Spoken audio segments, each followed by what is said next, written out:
And these words that I command you today shall be on your heart. You shall teach them diligently to your children, and shall talk of them when you sit in your house, and when you walk by the way, and when you lie down, and when you rise.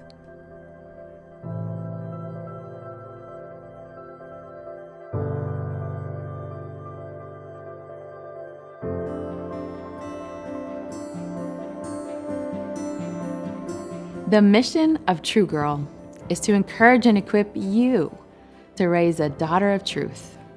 And to be very clear, we don't exist to teach her directly. Why? Because God's Word assigns the task of teaching the truth of the Scriptures to children, to parents. It's not the job of your pastor, your children's director, or a ministry team like True Girl. But you already know that, don't you? It's why you're here with me right now. So let's get to it. How do you teach your daughter to love God's Word? The best way I can answer that is to tell you how my mom taught me. And that's simple. She loved her Bible. She wore out her translation of the Living Bible.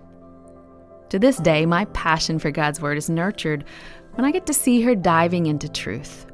Every time I teach, whenever I spend quiet time alone reading my Bible, when I write a new Bible study for my True Girls, my mom is a part of that. Her delight in God's Word was contagious to me.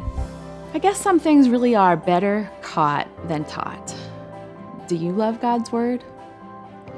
I don't know about you, but I often rush past the love and I get to the duty of reading my Bible. I want to encourage you to slow down. In fact, you just heard Deuteronomy 6:6-7. It challenges parents to teach the truth to our children when we sit, when we lie down, when we walk, when we rise. Let's not forget to put that into context. Verse 5 says, "You shall love the Lord your God with all your heart, with all your soul, and with all your might." It's a lot of love. If you don't start with your own love for God and His Word, I'm afraid, we could risk raising girls whose head is full of Bible verses, but whose hearts don't embrace truth. So let me ask you again, do you love God's Word? You know, I think of Psalm 119, and that entire chapter is full of the psalmist mentioning his love for God's Word over and over and over again. I mean, just soak in it. Verses 47 and 48 says, "I find my delight in your commandments, which I love. I will lift up my hand toward your commandments, which I love, and I will meditate on your statutes." Verse 97, "Oh, how I love your law. It's my meditation all the day. Consider how I love your precepts. Revive me, O Lord, according to your loving kindness." When I was reading that this morning, I thought, revive me? That's kind of an interesting request for a psalmist who loved God's Word so much. Is it possible that even those of us who love it, that sometimes we need revived? Now, I know you're watching this video hoping you'll get all the secrets and tips you need to ensure that your daughter embraces God's truth, but I just don't think there's a shortcut. You can buy all the Devo tools, cute journaling Bibles, and thin line pens you want, but until you display a love for God's Word, you're not even in the right posture to undertake the task of Deuteronomy 6. And let me remind you, it's not about verses 6 and 7, it's about verses 5, 6, and 7.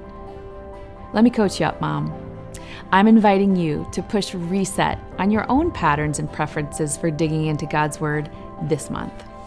Find out what it takes for you to stir up that love for God's Word in your own heart, and your daughter's going to be on the right path. Ask God to make the words of the Bible new and refreshing to you. Ask Him to do the work of planting the love. Pray this: renew my desire, Lord. Start today to establish or reestablish a pattern for your love relationship with the God of the universe to be nurtured. You know, I have to be intentional almost daily about protecting my time with Him, and so do you. Let's be real. This is what I actually look like when I'm having my morning devos. Every night I stage the next morning by stacking my favorite study tools in one of my favorite study spots. In the cool of the winter, I'm usually cozied up by my fireplace before the sun rises.